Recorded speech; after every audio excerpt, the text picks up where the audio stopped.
low-yield U.S. Treasury bonds. Now, for those of you who aren't familiar with them, U.S. Treasury bonds are very low-yield instruments that are typically 10, 30 years. You can buy different long-term durations. But the idea is they're viewed as extremely safe. They're boring. Why? Because the U.S. government doesn't default on its treasuries. You buy a treasury, 30 years down the road, it will pay out the way it was told to you that it would pay out. So this sounds very safe. But the trouble is interest rates have gone up recently. So recent long-term bonds are more valuable than older. And guess what? SVB had a lot of the older stuff. So their assets were becoming less valuable unless they held on to them all the way to the 30 years or whatever the term was. So that means they were faced with a rapid drop, if you will, in the value of their assets. So safe, not really. We'll come back to that later. Second aspect. In the United States, deposits under $250,000 in a bank by regular entities are guaranteed by the FDIC. That means that if the bank goes under, anybody who had less than $250,000 in the bank is told, don't worry, you can have your money Monday because the FDIC guarantees it. Above $250,000, sorry, you're on your own. Okay, so most banks have a mixture of guaranteed, insured, and uninsured deposits. At SVB, 88% of deposits were uninsured. So when a run started, when people started pulling their deposits from the bank, it was because of why? Because people said, well, I hear this bank isn't doing well, and I'm not insured. Therefore, I'm pulling my money. The only reason the FDIC insurance exists in the United States is to make people feel good about leaving their money in banks.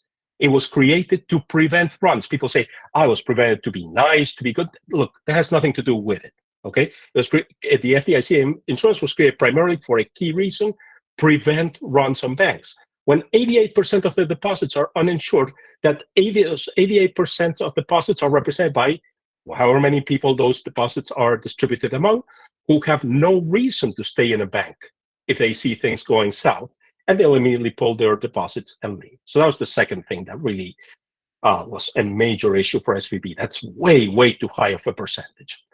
The third aspect, though, was this run was not just any old run.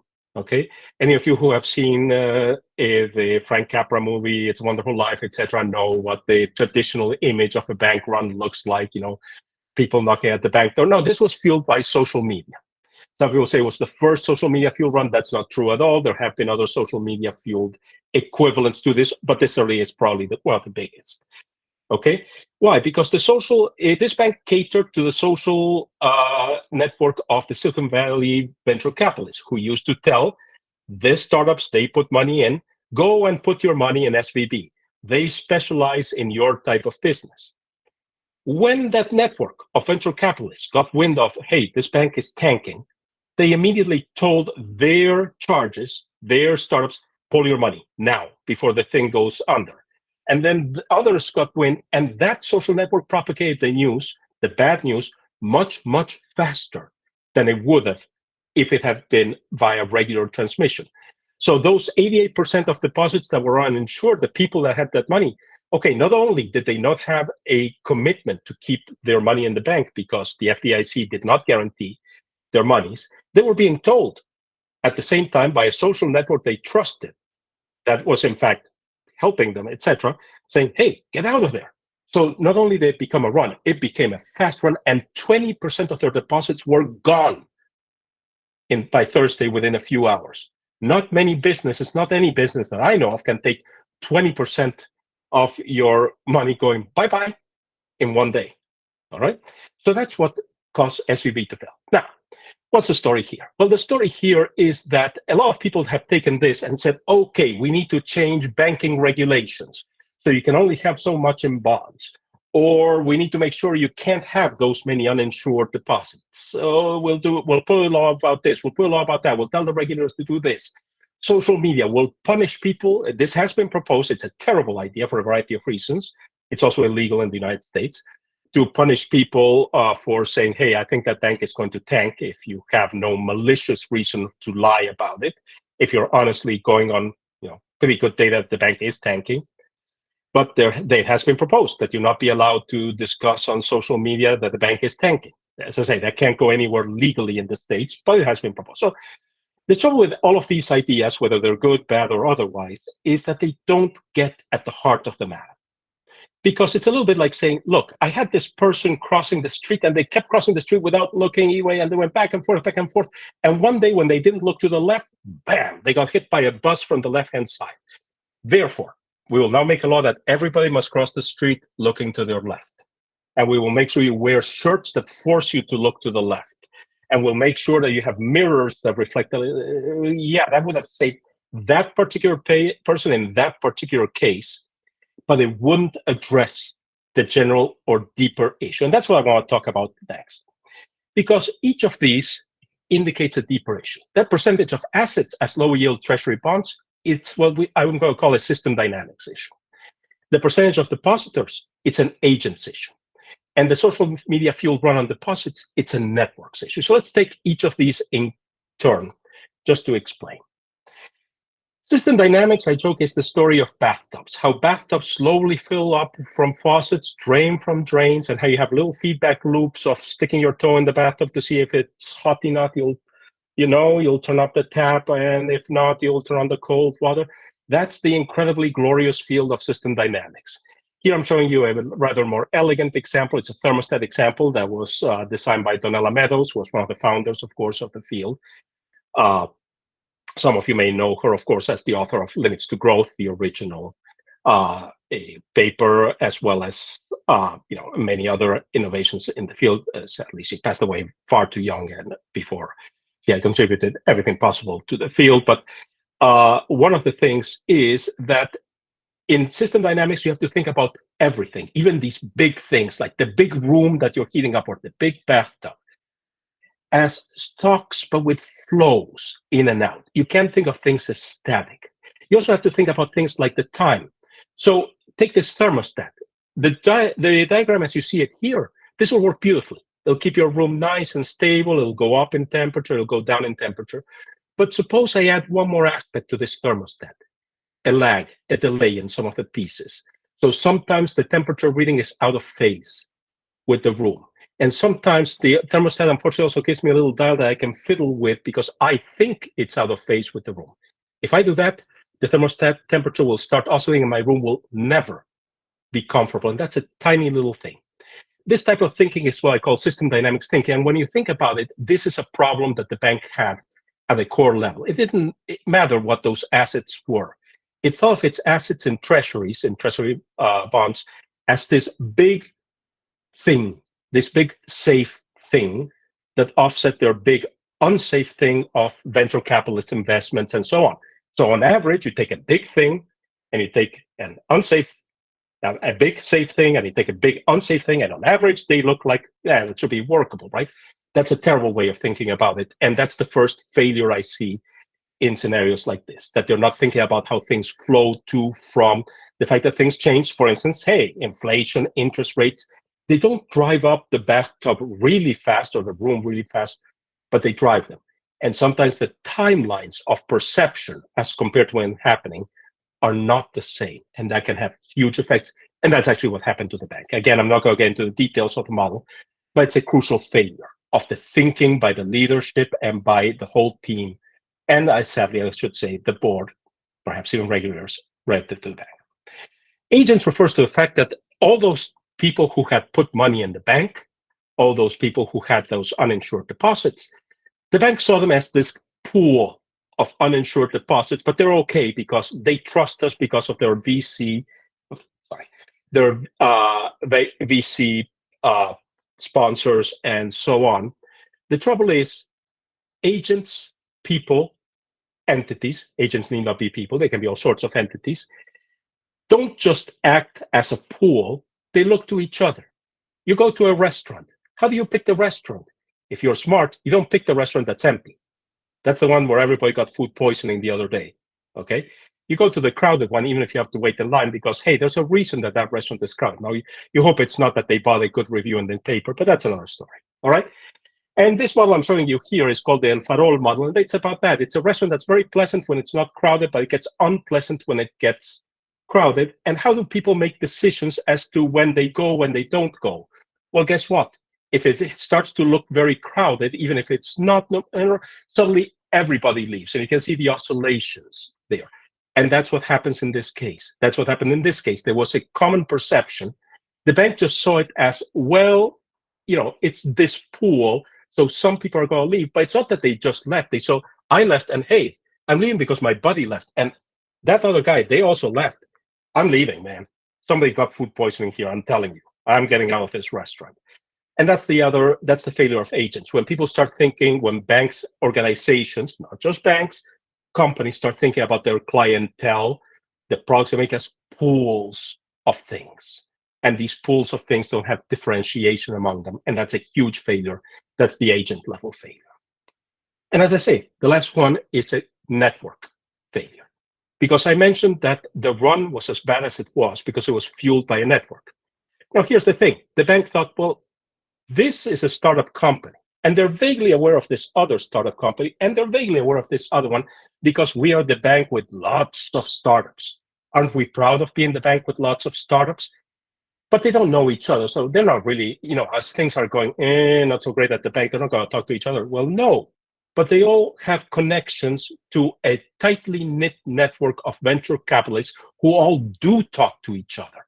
And that's one of the things that has both made Silicon Valley possible. Everybody talks to everybody else. Not everybody likes everybody else, but everybody is in connection with everybody else. And when they start talking, things propagate much faster than they would have otherwise. I like to show this example because it's of a different time scale.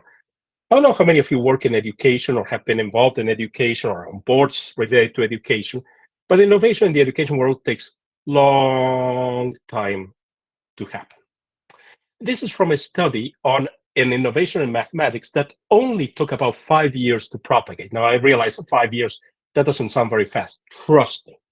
In the world of elementary education, it's unbelievably fast for an innovation in math education to propagate. How it propagated, was it teachers talking to each other? It turns out it wasn't. It was the superintendents for the districts talking to each other. So this is analogous to the situation here. It wasn't the small investors or the small depositors that were talking to each other. It was the VCs talking to each other, and then they spread the news. Something similar happened, and all of you, by the way, will have access to these slides if you wish to have them, so you can read more about the study. But this is a key explanation for why, unlike other education innovations, this one spread relatively fast. The fact that there was an underlying network of superintendents that were connected to each other, spreading the news, spreading the innovation. So these three key aspects failed. And it's my experience that when these three key aspects fail, okay, these three key aspects in an organization that can make it through an unexpected event have all been dealt with to varying degrees. Some better, some worse, but they've all been dealt with. In an organization such as SVB, where all three have been disastrously misunderstood, misused, misinterpreted, misconstructed, the organization is gone when it gets hit by a black swan. Okay?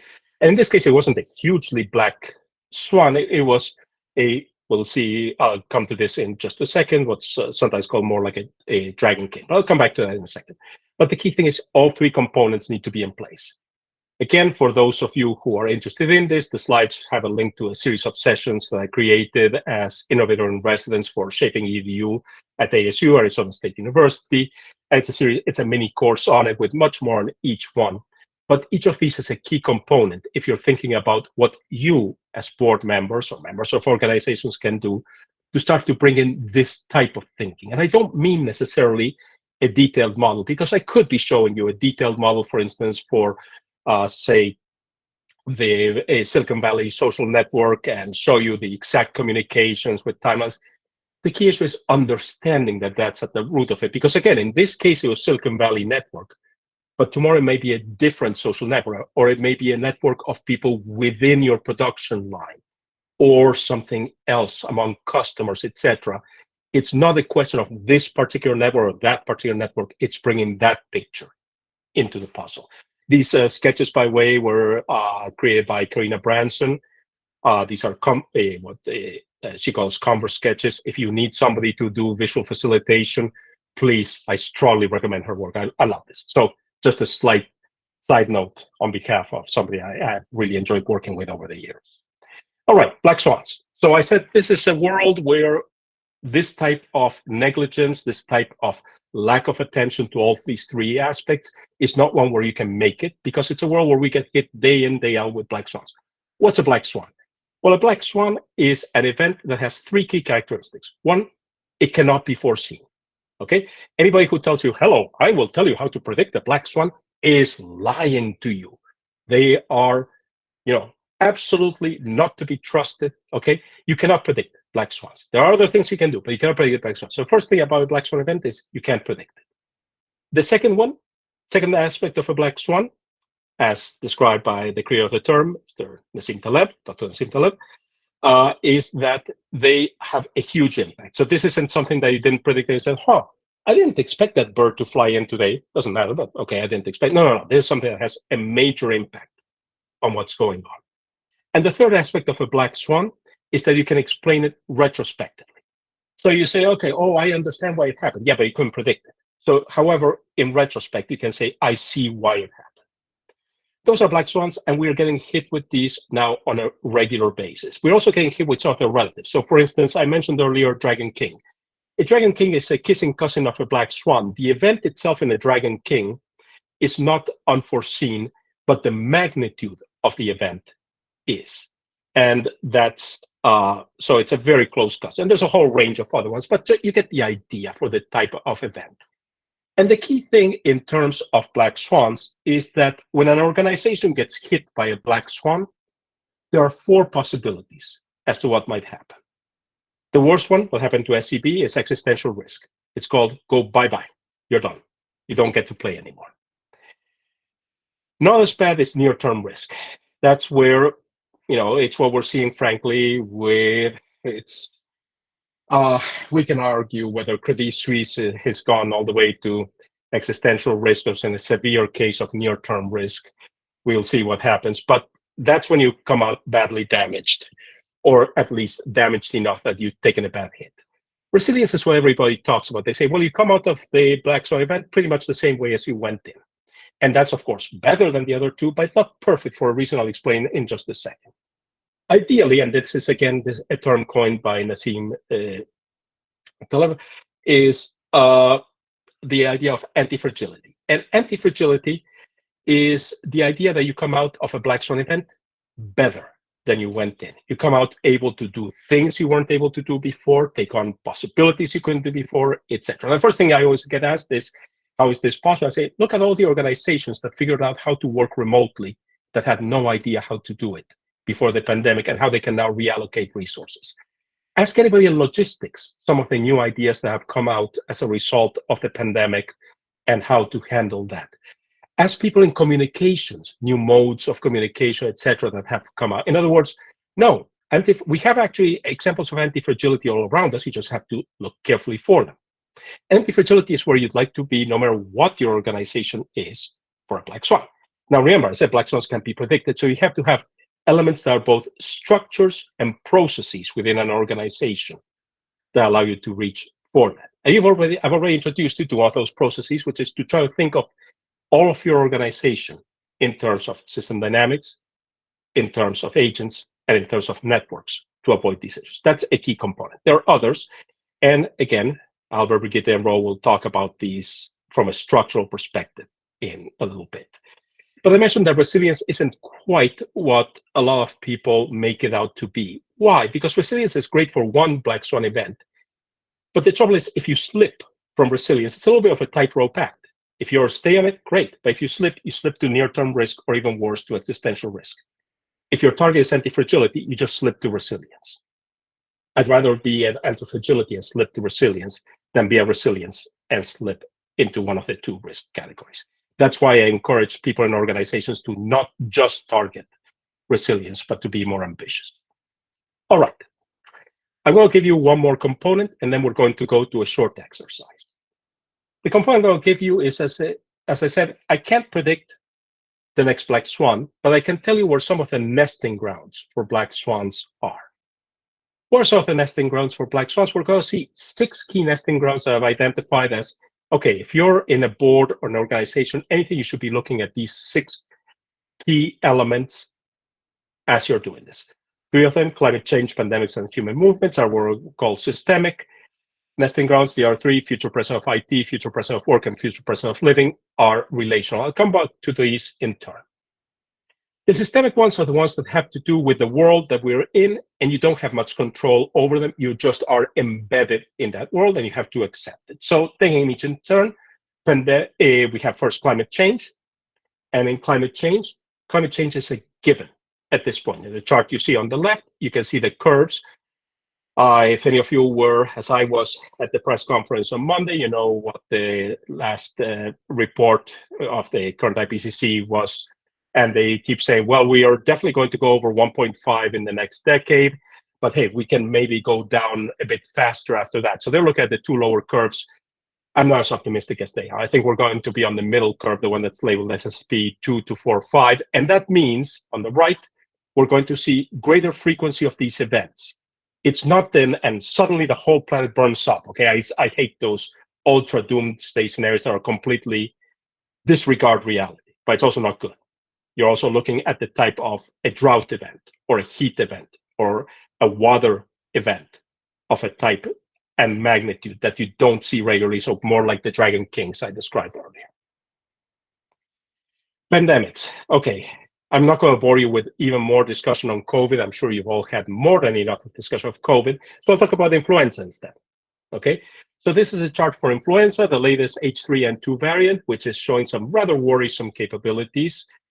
And this is, I'm just showing you Europe. I could show you worldwide, but this is just so you can track what's going on. And you can see that it's not sitting still. In fact, no diseases are sitting still. And you can have fast pandemics like COVID, like influenza. You can have slow pandemics. What HIV/AIDS was a slow and is a slow pandemic still for much of the world.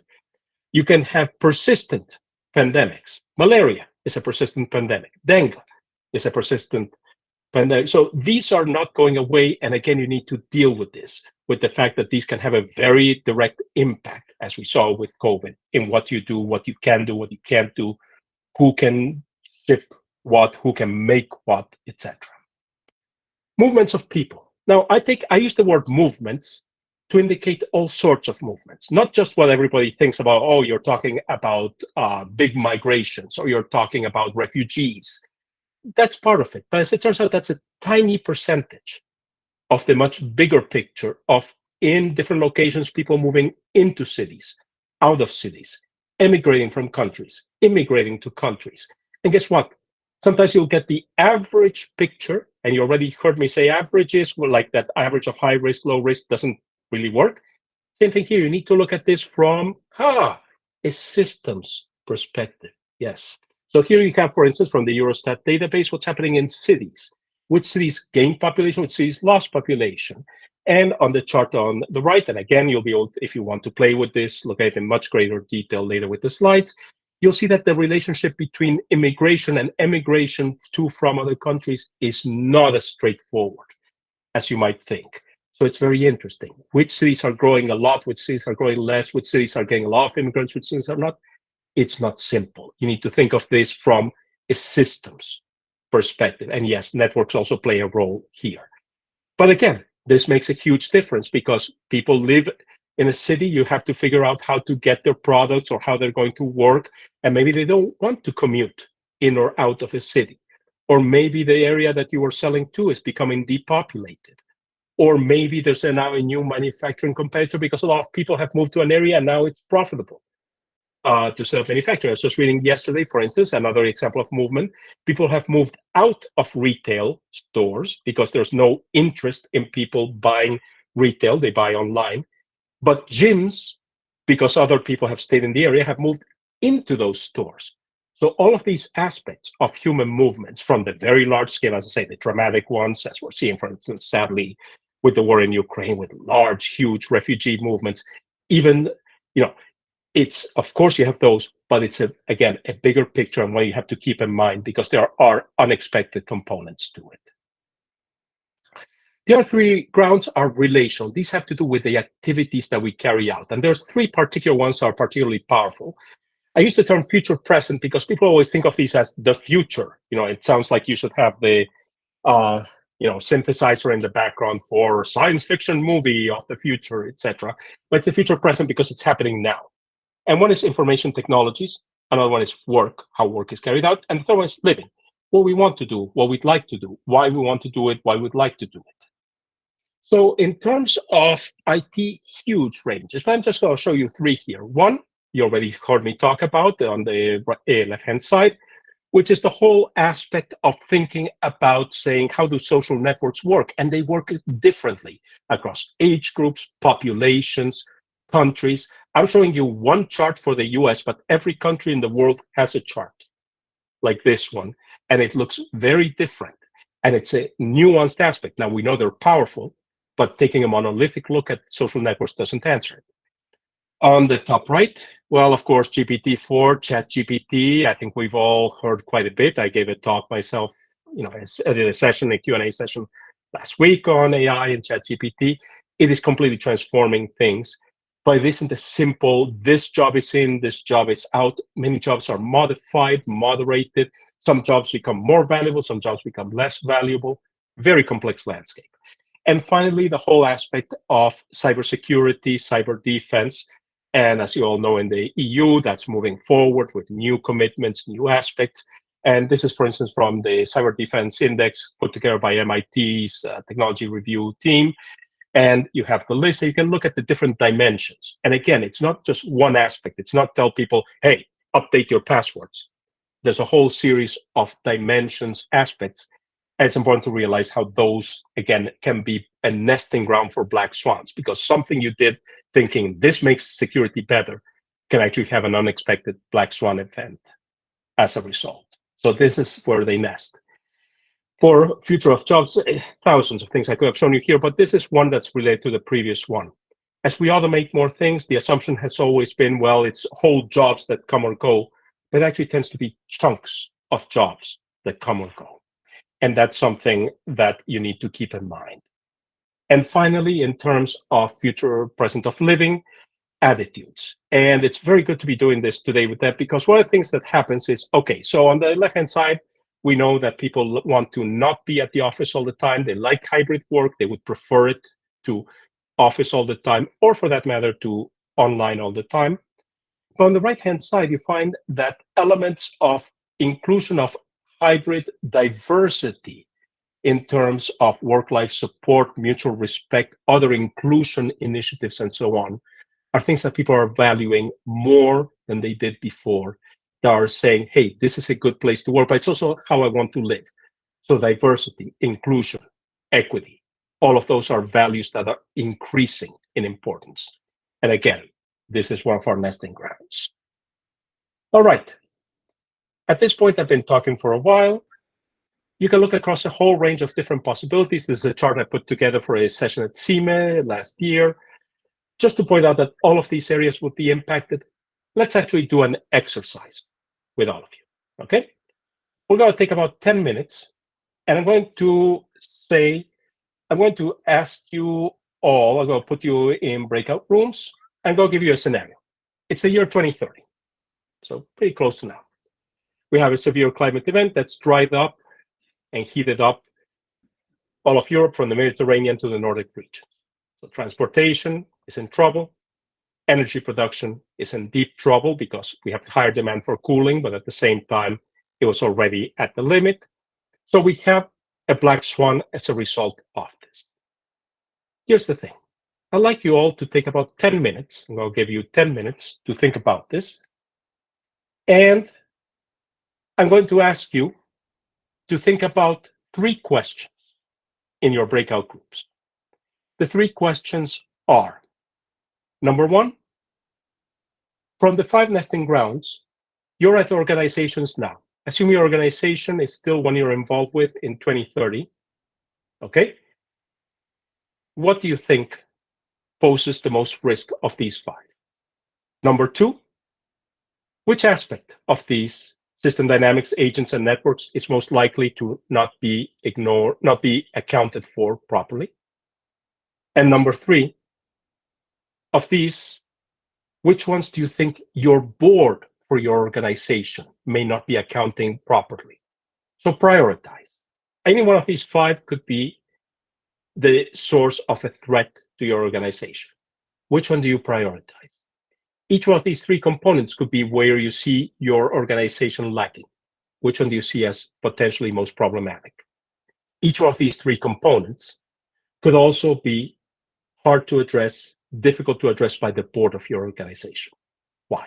So let me send you all into breakout rooms to talk about this, and I'll go have you back in about 10 minutes, and then we're going to poll you on what you discussed, learned, right? So this will just take me 1 second. So let's see, given the number of people, I'm going to set up the breakout rooms. I'm going to set up 4 rooms, I think. Is that okay? No. All right, so we're back. Thank you all for participating in that exercise. This is a first part of a type of exercise that, with more time, of course, we could delve deeper into. You all went through the stages of a scenario of starting to think about this. One of the things I emphasize is that this is a knowledge generation, a knowledge creation exercise. It isn't just, how interesting, I'd never thought about this before. At this point, if we were going to, for instance, spend the rest of the day working on this, I'd say, great, let's do a formal poll. And then going to use the information from that poll to set up work groups, to focus on different areas, to contrast, and maybe have you change your mind, or maybe not change your mind, decide that you just want more information about this. This is an approach. So view this, if you will, as the first part of a conversation. And I'm very gratified that we were able to have members of the entrepreneurship team on both of the rooms, so that they've all had a chance to hear you, to hear your thoughts, because in what they are going to be talking about now, they will be, in fact, relating to some of what they heard during these conversations.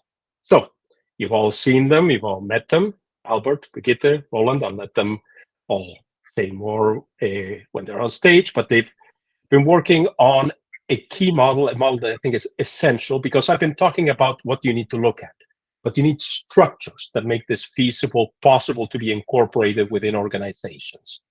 And the key structure is given by the 4C model, which they will talk about. I'll put up on screen again when they're on screen in just a second. But the model talks about the role in particular of the intrapreneur, that person that can take the work of exploration done by the pioneers with the outside world and bring it into the structure of the organization itself. And also the other aspect, which is what are the components that need to be in place in an organization that for what we've been talking about to be addressed, to be doable, to be handleable. And it's these 3 components. These are the 3 key components of intrapreneurial capital, which is organizational support, collaboration between teams, and ambidextrous leadership.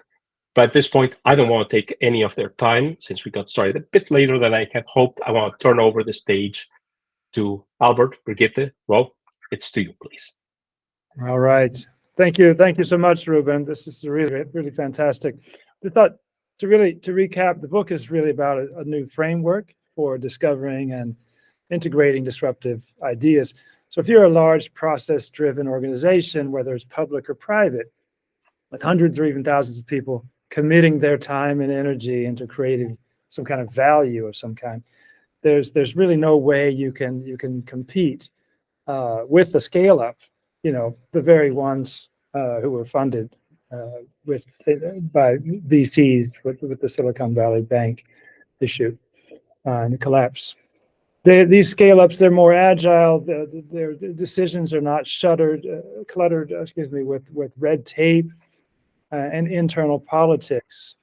It doesn't really matter how established they are or how many resources they've committed to retrofit their businesses to solve, I would say, the litany of complex issues facing them. So basically, we set out to write something that would resonate with 2 different groups: decision makers and entrepreneurs or change makers within these organizations, to offer them a new perspective, a contextual understanding of why it's essential to color outside of the lines for their organizations to really thrive. That's really it. Birgitte? You're on mute. You're on mute. Albert, could you introduce the model first? And I'll talk about it. Yeah, of course. When we were building this model, we had, as discussed in our mind, the dualism of what's actually happening inside of incumbent company. If we look at the x-axis, we have the stable system to the left and we have the changing system to the right. We used to compare it with the law of nature to the left and a thought in your head to the right. This is two different kind of systems, and the two systems that are actually behaving in total different ways. And then we have on the y-axis, we have influence. The influence part, how much can you influence the environment that you're operating in? And this is actually giving us 4 different contexts, and that is the start where we started looking at this model. It's the chaotic context, it's the complex, the complicated, and the clarified. 4C as the 4C model, and also to foresee the future. So what happens in the chaos? In the chaos, the work will be explorational. That means that you have to learn and you have to try out things, but your really mission to be there is actually to be able to understand what's happening. Don't waste energy, just try to learn. And then you have the complex context. In here, since you have a way of influencing, you can try things out in a broader perspective, and you can see what in this complex thing, what are the events that are actually still and not movable, and how is this Rubik cube actually pulled together? Then we have on the left side of the model in the stable system, we have the complicated. In the complicated context, you can optimize and really calculate what's going to happen. And we talk about making the map here. We're talking about doing the plans and really set out what to do in the ongoing. And then when it's been implemented into the clarified context, we see that this comes to production and start making money on the invention that you have brought to the incumbent company. And what's happening there is actually it starts to take a new life. We were looking at these 4 different contexts, and we were wondering, how come it's so hard then to actually break through all this inside of an incumbent company? And we saw that there are built-in conflicts, and that's the arrows in the model, where there is a conflict between the pioneers and the entrepreneurs, with entrepreneurs and the leadership and the executors down at the floor. So it's actually a model to see and talk about talents and talk about how to do a setup for a company to be able to bring something from the outside of the company into the company. Entrepreneurial capital to us means the ability a company have to actually interact and adjust to the environment they're operating in. And to do this, you need 3 different ground settings. Birgitte, do you want to take us through those really, really fast, please? Yeah, if you have the picture, Ruben. To enable a company or an organization to have both, develop both sides, both systems, we have found that you have to focus on 3 areas within the company.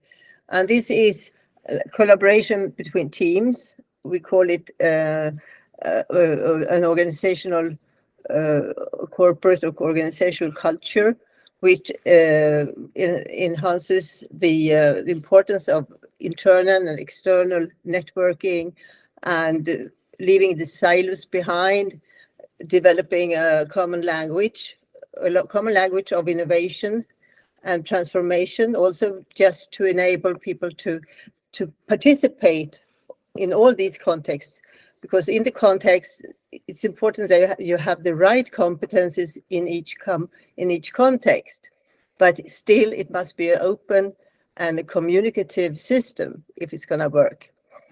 We need, if we want entrepreneurial capital, of course, we need some organizational support for entrepreneurship. And this is like things like budget, time, different kinds of KPIs when you talk about transformation compared to enhancement, and that kind of acceptance from the leadership position that this kind of work is important, an important part within the company. And finally, we have ambidextrous leadership, which is that you need leaders that can understand both the stable system and the changing system, because if you don't do that, you can't manage the both systems parallel. And you need it, because even if we could say that, well, in the stable system, the leadership is, if not conservative, it's risk averse, and it's they work very much with effectiveness. They want to be more efficient. They want growth, etc. Very much focus on enhancement. This is very necessary. It's a necessary part of the model of the transformative process, because you have to implement anew. So if you please put on the model again, Ruben. By focusing on these three focus areas, we believe that you can make it much easier to make these transmissions between the contexts. Otherwise, it would be in each context you have this this obstacle, or this if you have this conflict and you can't solve it, the project and the process will fail in each context. So you have to have the right competences in each context, and you have to find a common language to make it possible to transfer the project or the process through all the four contexts.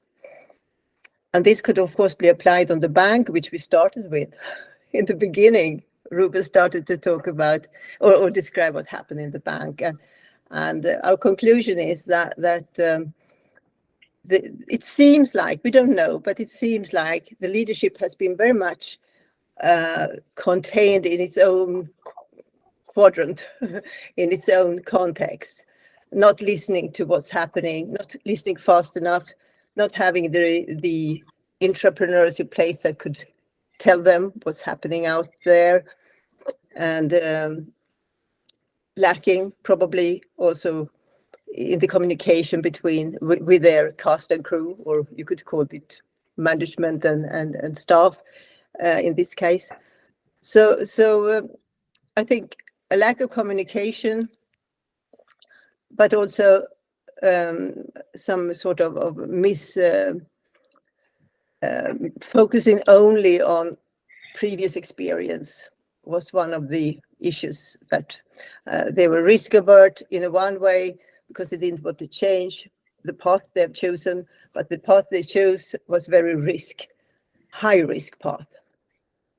So have I missed anything? You have to fill in, Albert and Ro. If I can relay a question to the three of you that came in the chat from Lars.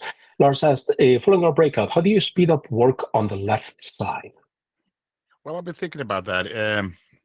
Sometimes it's not only speeding up the speed on the left side, it's getting the project there in the first place.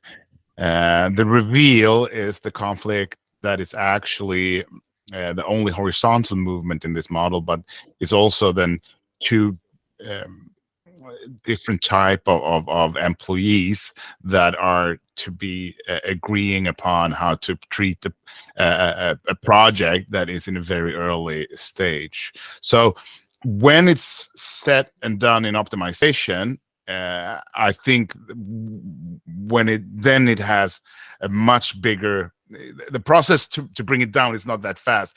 It's rather the problem that they have enough projects there in the first place. They are not interested in bringing in more. That I would say. Thank you. And again, for those of you who are with us, I know we're a little bit over time, but please don't hesitate to ask questions in the chat. From my perspective, I think the model is, quite frankly, essential to addressing the type of issues that we see when institutions are faced with black swan events, and if they want to develop anti-fragility. If you will, this is the structural counterpart for organizations, no matter what type of organization it is, by the way, not just a business or a bank, that wants to develop true structural anti-fragility. I have a really hands-on question to add in.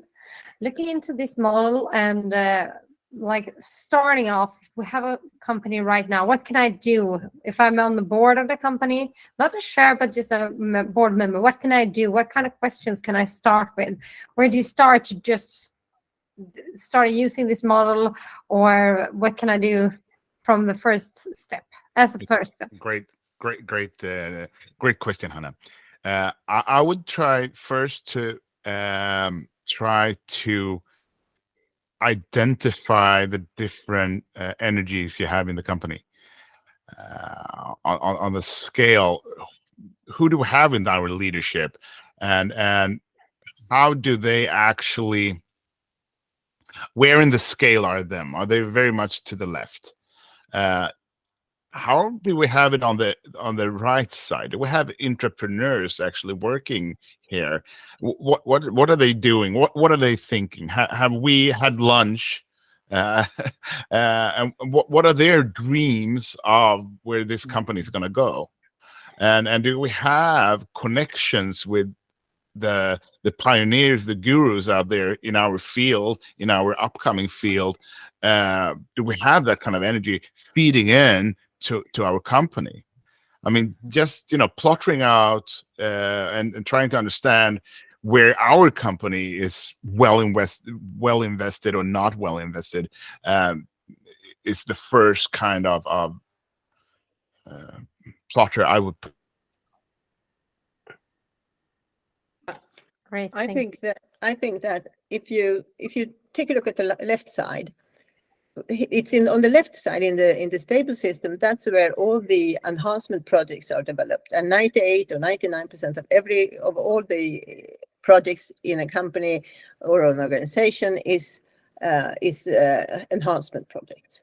So when you talk about transformation and building something absolutely new from the ground, it's a minor part, but there must be some knowledge within the company. If you're on the board, you should just try to understand if they even think about that kind of projects within the leadership. Because normally it's almost always the current business that is rewarded among leadership from top down, because you expect results the next 4 months, or you expect the result for this year. And every transformative project takes a couple of years. So you have to ask the right questions about the focus of the innovation projects. Does it have both legs in the company? Yes, there needs to be I would say a culture, foster a culture of this entrepreneurship. If you look on the right side of the model, that's where all the unforeseen shifts in the market, that's where they're discovered, right there. That's the changing system, right? So the facts are kind of unclear, what's happening here. And that's where the leaders of the company or organization, it could be a school or whatever it is, they need to know how to improve the business in the eye of the storm, which is exactly what Ruben was talking about. So this is it's critical. It's crucial to making it happen. Yeah. And that Josephine is raising her hand. Let's say that we can take some questions. If you need to jump out, we will share this on YouTube afterwards, so we can check in afterwards. So yeah, we are here for questions if there is any. Yeah, no, so I'm going through this model. So as I told the others in my breakout room, is so my background's in healthcare. I have a master's in international public health, and I've been managing big neurosurgical wards in several countries. And something that comes across to my mind here is like how I've been moving in different sectors and public care and private care. And as you were mentioning, just opening up to this segment of the presentation, it's how, we, depending on where the funding comes from, if it's a reliable tax, a supportive system, then it really tends to go much to the left side, where you have a top-down perspective, whereas you have innovative new business on the private market, let's say something like Spotify, right? So much more to the right side. And one has to compensate. Well, I mean, that's just a thought coming up to my mind. But I'm curious to hear what you think about those scenarios, the idea that I just had. Thank you for adding that. I think that is a spot on question. And the reason, I don't know the reason why. The older the company and the more invested they are in the last paradigm or the last opportunities they had, or in the public sector, they strive, they go more and more to the left, and they become more fragile because they want to be so correct and take no risks. So what Ruben is trying to say is actually saying that is what I want to say with anti-fragility, is that the less risks you take, the more risk you take. We talk a lot about the companies being anorectic. They try to get as thin as possible so they could get faster, they become faster to run, but they have no energy left. And this is exactly this is what we want to find out in the book and collaborate with. How come they don't see both sides? And the logic, of course, if you see only the left side, is keep more safe. I think that sorry, but no, Olivia I just wanted to pointed say that energy was just such a inspiring word in this context. Good. Yes. Thank you. Yes. I sorry that I interrupted you. I didn't mean to. But I saw a chat from Olivia who talked about the cost of inaction. Yeah. And that is so important, because as board members, you should know that when you give instructions to the CEO and to the management group, if the board is not identifying the need for this extra fat, for this the risk of not act, the cost of not acting today, when someone else will act, and in a few years you will be passed by competitors, or by that the customers have changed their behaviors 100%, or they have chosen not to use you anymore. There could be so many risks which are not identified because you choose to do nothing. And unfortunately today, many companies or leaders in companies are rewarded more for doing nothing than taking risks. And that's why we almost can encourage passivity, and that can have an extremely high price in the long run. I want to add to that as well. On the right side, since you're building long time innovation, and then you come to a recession and you cut that away, you never measure the uninvestment you have been doing in innovation. So drop of innovation or missing out of innovation is not being measured in companies. And therefore also the right side of the model in a big company often suffers. But how do you measure that, though? I mean, is that a quantitative or a qualitative way of measuring within your company? And to what group do you target that data collection? Is it your marketing group? Is it your HR group? I mean, where do you, who do you ask to be the ones collecting the ideas and measuring it? Yeah, and how actively are you supporting this? And I mean, we had three different foundations that needs to be in place. Organizational support to support the right side. If you have that in place in a funding way, not in a measurement that is just, you know, if something goes south, we cut it away so we don't look that bad, but more in a fund that it's going to have this amount of money for 20 years, and each year you get a fair share of keeping the organization, but also that you have a culture inside of the company that want to collaborate between each other, and then you have the leadership. I mean, those foundations need to be in place, and when they are, then I think it's important that we start measuring, okay, so what kind of KPIs are we actually putting into the entrepreneurial capital? Because what we reason in the book is that 10 years from now, we really hope, and that is our dream, that entrepreneurial capital will be a part of the annual report, so that you get criticized, at least if you cut away your long time investments. Right. There'd be an index of some kind that would be literally, you know, presented in the annual report, for example. That's the dream.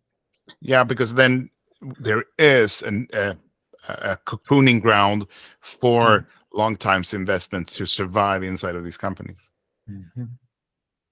At the same time, it's very important not to go into the trap that trying to measure the transformative project in the same way as you do with enhancement projects, because then you kill them before they have even started. Because you measure KPIs, traditional KPIs are based on efficiency, growth, and profitability. That is the base for it. And if you start doing that on the kind of embryos that they are on the right side in the transformative projects, you can never meet it, because it's always small and not very nice looking, and well, in the beginning. And if you try to put on the left side way of measuring, you will kill it. And because that's when you treat the transformative projects in the same way as you do with enhancement projects, because most of these incumbents who have been there for so many decades, they are really pros on how to improve things. They are specialists in the enhancement process. And that makes it very risky, because then they think that in a traditional way, because this is a very good way of top-down, having control, having the standard procedures of budgets and KPI measuring, everything goes on the left side. Yeah. And they so eagerly would like to do that same thing with the transformative projects, because they know the territory. So what happens is, and as we can't go through the whole model today, but the thing is, when you have a enhancement project, you just do the integration and the repeat. It's like it just goes round in the stable system, and there are very good procedures for it. But when you do it when you take it from or make a transformative project process, you have to have all the four contexts, and they are different. They are alien in a way to to the business. It's not I met someone today who said transformation is not in the company's DNA. it's something alien to it. And we have to make it a part of the company's DNA, because the world is getting much more complex. It's going from being complicated to being so complex. And it's only the entrepreneurs, the kind of people with entrepreneurs who are inspired and can handle the complexity. So I completely agree. And I think just to, on Hannah's point, which was quite interesting about the boards and, okay, how do you get started with this thing? I think we had many discussions about this, that it's like a muscular system of some kind. Yet the company builds strength from the stress that it later secures its ability to lift, transformational development or whatever you want to call it. But the main thing is that from the left, up there in the upper left quadrant, that there is a decision that is made. In other words, let's do this thing. We're behind it. Let's go ahead. It's just like if we said, let's get in shape. We need to get in shape. Okay, well, let's make a decision let's get a gym membership and let's start working out or whatever. And you get on a program, you will see some results. But there is a cost. There's a commitment. There's a thing you have to do. And so we're saying that from a board level, for them to take that decision and say, yes, we do need this. We do need to have a culture of entrepreneurship and be able to explore things and bring things in. It's quite powerful. Yeah. Totally agree. We have one in line I think we will conclude this as the last question. I'm not sure if Ruben or someone else want to wrap it up. But Josephine has a question. And if you have one more question, write it now. Otherwise, we will close up the chat after this one. And we'll have some words there. Josephine. Sorry, there we are. So I was thinking about the perspective of out of a leadership engagement and how depending if we're going to take into, I'm going to put it in two different extremes. That one would be the leader that comes to his or her group saying, I am here to support you. So you tell me what you need so that I support you in the best way, right? And I'm looking into the right lower corner, because that would be the supportive leaderships of pioneers, especially. And then the other way of going in as a leader in a company would be, I'm showing the way, follow me, this is how we're doing it, and I'll give you instructions, which would be the top left corner. So imagine the opportunities of being able to switch between those, like those different ways of working. And also when thinking about the board, I think something that Birgitte said before made me consider, the creative process that has to be understood, and some has that more as a natural resource than others, and to allow that creative and the dynamic growth through new projects, and just putting all of those individuals together in a board with a leader that can switch perspectives. That's how I translate your model. Yes. You got it. Join the team. Welcome to the team, Josephine. Oh, great. Thank you. Okay, cool. Well done, you guys, for being able to have that transparent out. Yeah. Super. Fabulous. Super nice. So from that end, I'm not sure if anyone else wants to conclude something, but from my end, I would say make sure to connect to these 4 people on both LinkedIn, check out those things, follow up, and spread the word about this model. And also come back and reflect on this. I will for sure listen into Ruben's talk and everything else afterwards as well. And have one extra reflection session for myself. Usually love to get into it walking. It's perfect. We will post it. You will be able to spread it. We want to spread the word. So we'll post it on YouTube and we will share all the information afterwards. And with that, I'm just going to see if there is someone else that wants to say anything else as a conclusion. Otherwise, I will say goodbye from our end and thank you for joining in. I just want to say that the book is both in hardcover and digital, Yeah. and there's also a beautiful audiobook presented by Roland Williams. Yeah, the audiobook is amazing. That was my book of choice. So yeah. Yes. That's great. Thank you very Thank much, you so everyone. much. Perfect. All right. Thank you. Thank you. Bye-bye. Wonderful. Thank you. Bye-bye. Bye.